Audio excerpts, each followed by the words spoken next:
Hey, it's Dave Shapeen. Welcome to the Wolf Sports YouTube channel. At Wolf Sports, we have the relationships that take you inside how NFL GM and head coach searches work, and that's the purpose of this video. NFL front office scouting histories are private-facing, yet fans clamor for specific people to be GMs without knowing if they actually have a positive track record in the most important responsibility, bringing in the right players and people. So what is it based on? It's not like prospects where we see them play on the field, or coaches where you can see the results and hear from them, getting obvious insight into their competency. For example, seeing the job Ben Johnson did with the Lions as the offensive coordinator. I mean, it couldn't have been more obvious this guy was a rising star and special. Looks like a home run hire for the Bears, and one that sort of lifted that front office. For general manager hires, there's a lot of mystery. It's almost like a faceless process. That's why I'm a little confused when fans are so eager for a certain hire to be their team's next GM.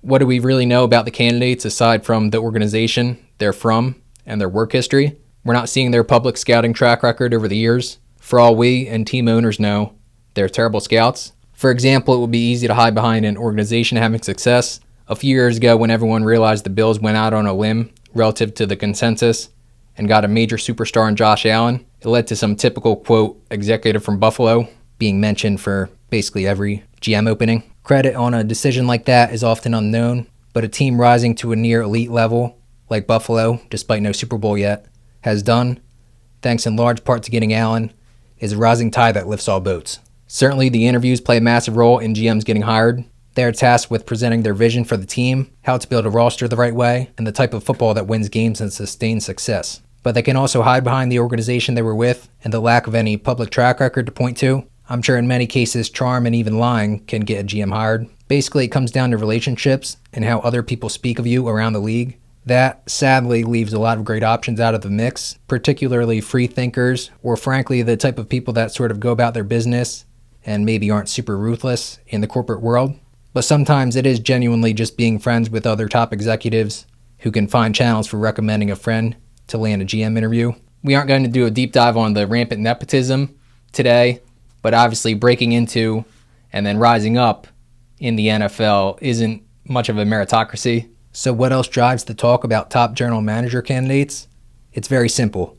Agents. Agents have a lot of control over what goes on around the NFL. How is it determined which GM candidates get hype and get interviews for top positions? It's actually mostly the agents. They not only want success for their clients, but more money for the agency if the client gets a big pay raise for landing a GM role. So when you hear adjectives thrown around by reporters about how impressive a GM candidate is, it might not be coming from the teams who interviewed them, but from the agents who represent them. Super agencies rep everything from players to coaches to GMs to the reporters, and there are millions of dollars at stake with these hires. For the owners, it's even more high stakes, with hundreds of millions, if not billions, in franchise values riding on making the right decisions at high-level positions like GM, head coach, and by extension with what these hires decide, quarterback. Look at what guys like Mahomes and Allen have done for KC and Buffalo in recent years. There are different types of GMs, but mostly franchises today look for an ability to scout as the number one trait, which is why I shake my head when I hear that a first-year GM didn't have a good draft because he didn't get to hire his full staff yet. You're the general manager of an NFL team. Shouldn't you be capable of your own prospect rankings and a strong hand that takes command of the draft room? Of course, while working with the head coach, ideally, on the type of players you want to bring in immediately. It also seems that NFL front offices and scouting departments have become incredibly bloated. We know this from experience. Some execs, frankly, don't provide a ton of value.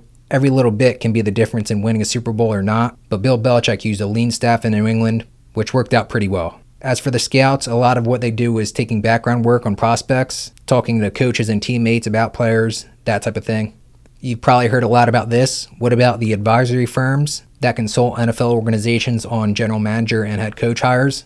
You've probably heard names like Sportsology and Turnkey ZRG. This year, they're advising the Falcons on their GM and coach searches. We also know these search firms a little bit. They leverage relationships to gather information, sometimes with proprietary testing of potential candidates, and present it to ownership. Does it always work out? Of course not, but it's extra information for NFL ownership to have and to utilize or not utilize. I'm not sure how much or even if these firms are influenced by agents, but everyone sort of knows each other at that level. In 2025, the 33rd team advised the Jets on their search for a new regime. What happened?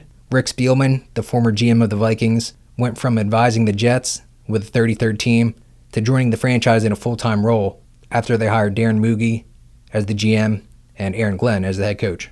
Obviously, the jury is still out, but the 33rd team had public draft rankings and are a little different than more private firms like Sportsology, and their quarterback analysis and recommendations haven't been great. Individuals can also advise franchises on their head coach and general manager searches, as Hall of Fame quarterback and current Monday Night Football broadcaster Troy Aikman did for the Dolphins this season. Aikman certainly talks to a lot of people around the league, given his role calling games every week, and he knows what a championship organization looks like after winning 3 Super Bowls with the Cowboys. Aikman has indicated he'd like to have a GM type of role where he leads the construction of a football team. I wouldn't be surprised if we see him land that at some point. We've seen Tom Brady kind of be able to do that while joining the Raiders as a part owner. And Matt Ryan was just named the president of football for his former Falcons team, becoming the primary decision maker. John Elway did a great job as the lead executive with the Broncos, helping them win Super Bowl 50. Guys who have a clear vision and know what works generally make for excellent figures leading an organization. And I don't know about you guys, but I kind of don't like the idea of GMs getting a coach fired while keeping his job if he made the hire in the first place. Not that doing that doesn't work out sometimes. Well, I hope this explains a little bit about how the process actually works. I'll let legendary coach Bill Walsh take it from here. In his book, Finding the Winning Edge, which is basically the Bible on football, he wrote this: "At the top of the club, you've got the owner. He doesn't have the knowledge he should have. He has a knowledge of business. He made it quickly. He wants things to be done quickly, without quite knowing how. In the middle somewhere is the general manager. Nobody knows why he's gotten to that position. He's firmly within the owner's comfort zone. He demands quite a salary for doing very little. Then there's the personnel man, often a frustrated player or coach. He justifies his position by sending the scouts out. Then there's the coach. He's in there with the assistants at midnight, looking over the film again and again, trying to find out what's wrong. And while he's in there, the owner and the GM and the personnel man are having dinner, and over martinis, they're discussing the team. The GM says, look, we've got the best facilities and the administration and exhibition schedule. We've set up every possibility to do a job. The personnel man says, well, we've certainly got the players. We had a great draft. I know because I read it in the papers. Look, everybody knows Smith is a guard, not a tackle. Everybody knows he should be playing instead of Jones. Everybody knows so-and-so should be the quarterback. They put their heads together. What do? So they get a new coach, obviously in the GM's comfort zone, but not too strong a threat. The personnel man's going to side with the GM on anything. He knows where he got his job, so the cycle starts over again. Every 7 or 8 years, a GM is spat out, and the situation continues to exist. Why? TV, the hype, NFL films, NFL properties. Well, it should get hype.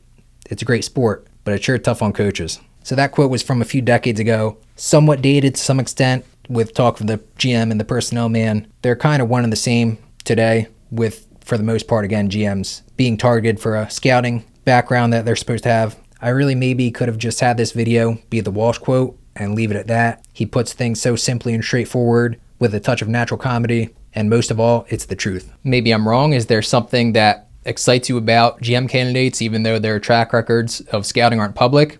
Let us know in the comments. We hope you got something out of this video, and thank you for watching.